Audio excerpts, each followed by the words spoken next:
What's up, everybody? Welcome into another episode of Profit Picks. If you are new, we do always start the show by being transparent.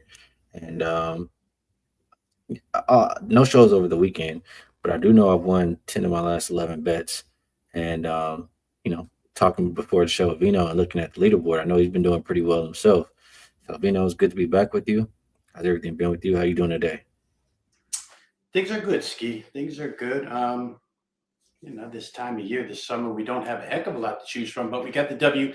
Last week for me was 9-1 inside the WNBA, and the only other thing I'm involved in is that the Canadian Football League, where I'm 7-2 for the year, so it's been good. That's a 16-3 combined, like we said the other day, and we'll get to promos later. But that 6 days for the price of three probably paid off really well last week. The combination of you and I. W did really well. We'll get into today's games. Pretty big slate, and then tomorrow, I guess, Commissioner's Cup championship game. Is it tomorrow? I I see don't think it it's here, New tomorrow. I thought York it was the University. 30th. Oh, wait a What up, minute. RC? Oh, Good to yeah, see yeah, you. yeah. You're right. They play each other tomorrow, and then they play the Cup game on the 30th. You're right. They play twice in 7 days. Okay. I was like, wait. I was like, I gotta get in on this. I was waiting until the 30th. We're gonna have to get involved. Hello, Ronald. All right. We have four games to talk about for today. And we will start with the Sun and Sky. I believe the spread is right around the opener, but I think the total has gone up on every single game today. So we're looking at 170 and a half in this one. Um, the Sky, man, they just they're one of the most disappointing teams. It's between probably them and the Mercury. But even the games that it looks like they have them locked up, they find a way to lose. I mean, you see Natasha Cloud frustrated, slamming the ball, kicking stuff over. You saw Skylar frustrated. I don't know, It's very hard to get behind this Sky team. The Sun, it's hard to bet on them to win. And with a point spread of 3.5, we're kind of expecting them to do that as well. So it's a tough game. I don't trust the Sun defense, and I do think the Sun can win. So I guess that means I think it's a high scoring game, and lean towards the plus 3.5. Any thoughts from you? Yeah, for the Sun, it's been the same deal. I think last week they played Toronto, and I happened to use their team total over because I just couldn't trust them to beat even a team as banged up as Toronto was. And it's the same old story, right, Skee? With them, it's really good, about 3.5 quarters. They had a 14-point lead, I think, against Toronto in the fourth. Connecticut did, and wound up losing the game. So they can't close. We talked about that a little bit last week. It's a recurring theme with them, can't close out games. Here with 3.5, maybe they can come within 3.5. Both defenses are bad, no question about it. But the Connecticut interior defense, much like the Toronto interior defense, is a sieve. And I would expect, I think Camila Cardoso had 26 points last game. And the combination of her and Azare should be able to do damage here. But they allow points on the other end. And Connecticut's been able to score. Even, I'll say this, without Anissa Morrow, since she's come back, she hasn't really been the same with the double-double productivity. I think a lot of that's because Aaliyah Edwards wasn't in the lineup to begin with. Now she is, and the minutes are shortened somewhat for Morrow. Layla hasn't really shot the ball as well as I think she can. So Connecticut's played pretty good offense considering. I don't know, Ski. They're starting to make these totals hard on me because, like you said, they get raised and raised and raised. And at some point, we know there's always a red line. But here at 170, these two teams just played a 165 game not too long ago. And in that game, there were a lot of absences in that game, and they still got to 165. So if I were going to play here, I think I would trust these two to play bad enough defense, poor enough defense to get it over 170. But the margin, to make bets like this is getting slimmer because these totals are getting higher. I mean, betting Connecticut and Chicago when they used to be 162, 163, and betting them over is one thing. Now we're up to 170. I still think this one could get there, though. Yeah, this one, I'm in agreement with you. It's a little tough though. What up, Kev? Let's keep going to the next game. This one is the Tempo and the Dream. We had a slight move on the spread up to 14. Total also moving up to 179.5. Looking at the injury report, you have Sykes out, Kiki Rice out, and Sabali game time decision. For the Dream, no Aaliyah Nye, still no Bree Jones. We saw these teams play a little bit over a week ago, and Dream stomped them. Like I think by 25 points, something like that. And now it's a Tempo team without Sykes and Rice. I mean, it's only Marina Mabry. Can she do it all? I mean, I think the Dream are good enough defensively to not allow that in my mind. So I think the Dream can win this game all kind of different ways. I think they can win this game by clamping up and just suffocating the Tempo. I think they could name their number in this game. I mean, Tempo's defense has been terrible all season, but especially on the road. So if I feel like it could be Atlanta team total over and Toronto potentially team total under, that means I think the Dream can cover. What do you think, Vino? I think a lot of the same things. The only worry I had here where Atlanta's concerned, Ski, is that they just played back to backs with Indiana. And those games, I mean, if there is a rivalry in the WNBA, it would be any time Angel Reese and Caitlin Clark are on opposite sides. And Atlanta puts a lot into those games. You could see it emotionally on the floor from both sides that they both want to win. And Atlanta comes off of just, basically beating the tar out of Indiana twice in a row. And is this a letdown situation? I don't know. The WNBA is hard to figure. I think in the NBA we can kind of assess letdown spots a little easier than we can in the W. They don't seem to go as accordingly as the other league. But Atlanta just has such a advantage here. And to your point about Marina Mabry, let me just say that when they played a couple of weeks ago, what happens to Marina Mabry, and especially as the only option for scoring, or at least the top three options for scoring for that team, is Ryan Howard gets that assignment, and it's not as easy anymore for Mabry. In that game the other week, or 7 days ago, Mabry was 2 for 11 from the field and only scored 9 points. Like when you said clamp down, specifically, they can clamp down Marina Mabry and say somebody else come get us. And they couldn't that night. They only scored 77 points. Atlanta had 102. Their offense has been amazing. I think they're over 104 their last 6. If they wanted Skee, they probably do what they just did in that 102-77 game. That's a 179 total. And what we're looking at tonight is 179.5. So I think odds makers are, again, they're making the margin really tough. I kind of feel the same way as you. If Atlanta wants to win this game by more than 14, they can do it because Toronto's just running out of offensive options and they play little to no interior defense. Their inside defense is terrible. Yeah, I really do think that the Dream can cover. Guys in the chat like in Dream Team total over.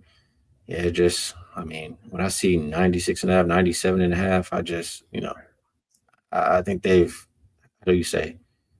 They've, I don't know why I can't think of the word right now. They've already put it into like the market's already accounted for how bad the defense is. That's what I'm trying to say. Like we weren't getting close to 100 team totals versus this team for all those 8-0 or whatever it is for their opponent's team total over. Like now they've adjusted. And even though I think the Dream can do it, it's just you're paying a premium at that 97 number. Would you agree, Vino? I do. I looked at the first game. They scored 102 against Toronto, and they did it on just 44% shooting. They made 14 threes in that game. And something I'm noticing about Atlanta, Skee, is that they're the number one fast break scoring team in the league. I just stumbled upon that number like a week and a half ago. But in that game against Toronto, 23-4 in fast break points. And I know I've been on the show encouraging Atlanta to go quicker. Toronto goes as quick as you can possibly go. Yeah. Maybe they can get there with poor shooting. But to your point, you're asking for 99. It's a lot. It's a lot to ask for. So we'll see. Yeah. Kev says Reese rebounds. Never can talk you off of that. SF Niner, I think he's looking at some rebounds too. All right. We'll go over to the next game. That means Mercury and Fever. And this one also went up. I think it was 6 as the opener, now 7.5. Total also, I believe, was 175 and a half, now around 178. And Caitlin Clark is probable, like she always is. No Sammy Whitcomb, no Jig or Makani. They're all out for this Phoenix team. Phoenix, man, that's the one loss I had. And I said I won 10 of my last 11 bets. The one loss was Storm versus Mercury. And the Mercury have been playing so bad, but they just decided, we're going to play. We're going to, they look like a determined team in that game. And maybe this is the Mercury starting to find their rhythm. I mean, I wouldn't like that McConaughey's out, obviously. Um, but Indiana hasn't been playing that well to where they really should be laying multiple possessions. I mean, they just lost twice to the Dream. Before that, they won a couple games, but the competition was just so low. Like I'm speaking off memory, but I think they beat like the Sun, the Sky, maybe like teams like that. And the Mercury, they've been a very disappointing team this season, but they're not that bad. And if they're finding the rhythm right now, it could be still getting value on plus 7.5. What do you think about that, Vino?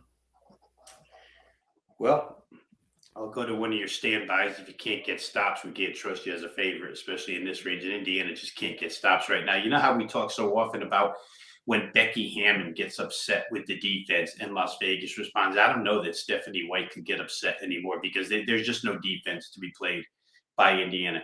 They play at extreme pace.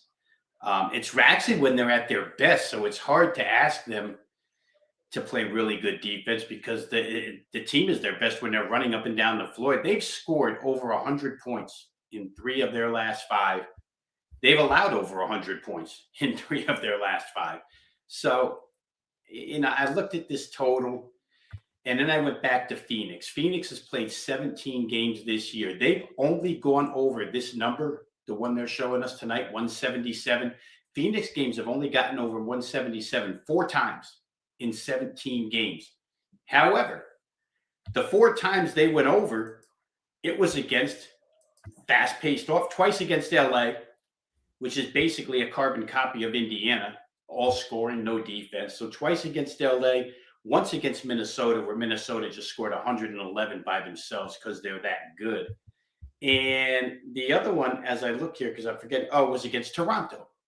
All pace, no defense. I mean, Indiana kind of fits the bill of teams that Phoenix can get over this total against. So I considered it a little bit. I may still get there with this game over. Indiana, and again, they're just score, score, score.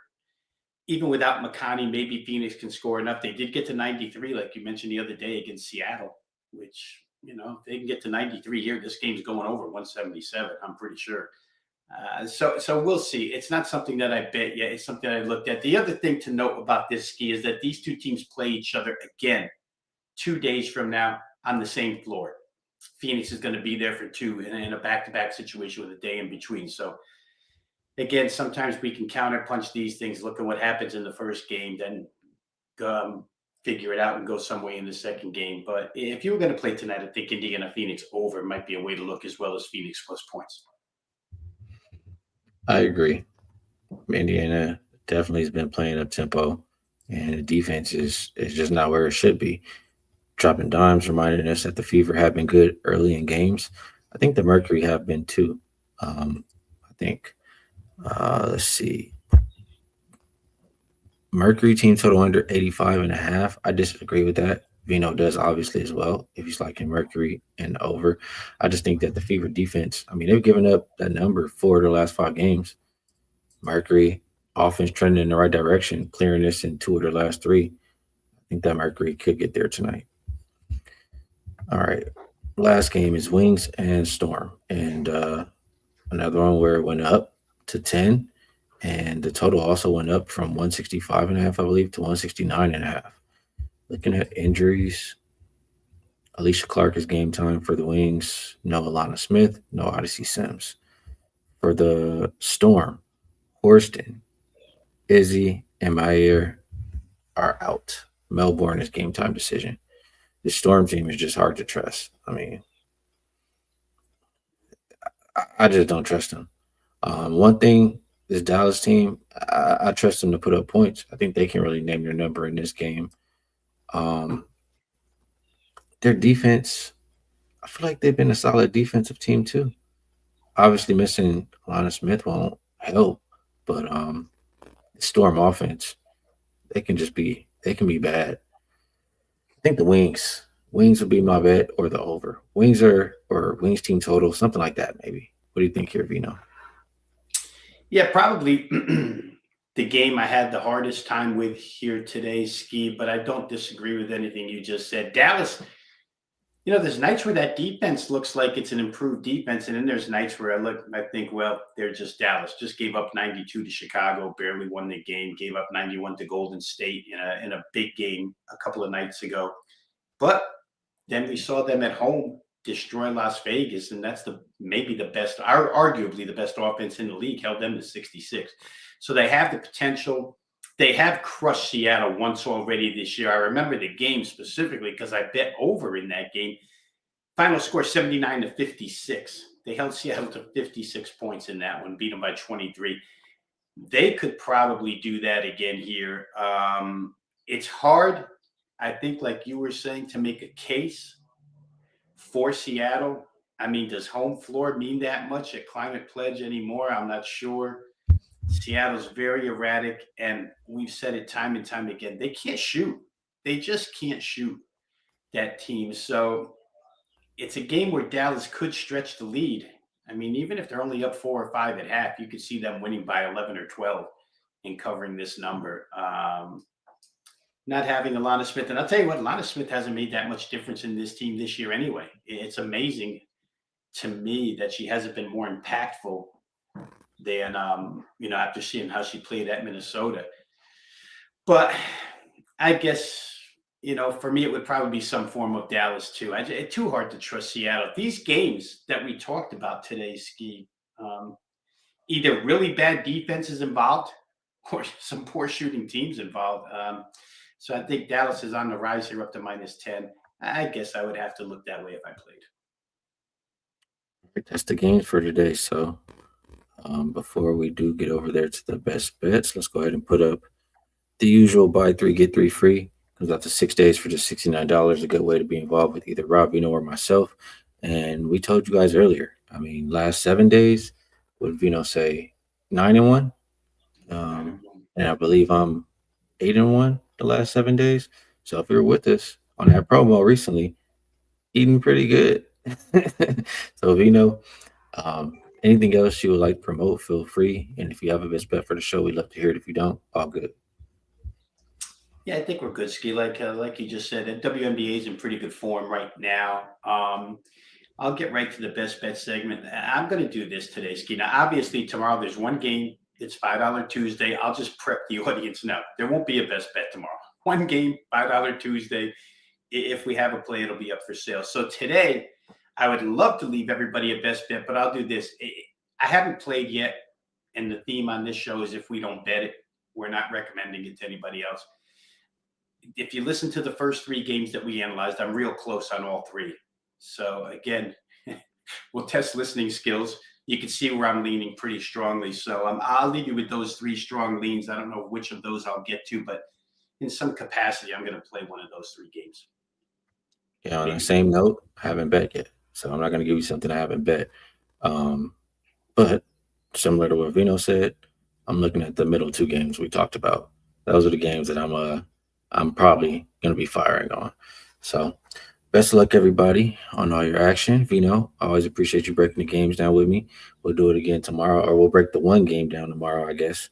And then, yeah, just chat. Best of luck. We'll catch you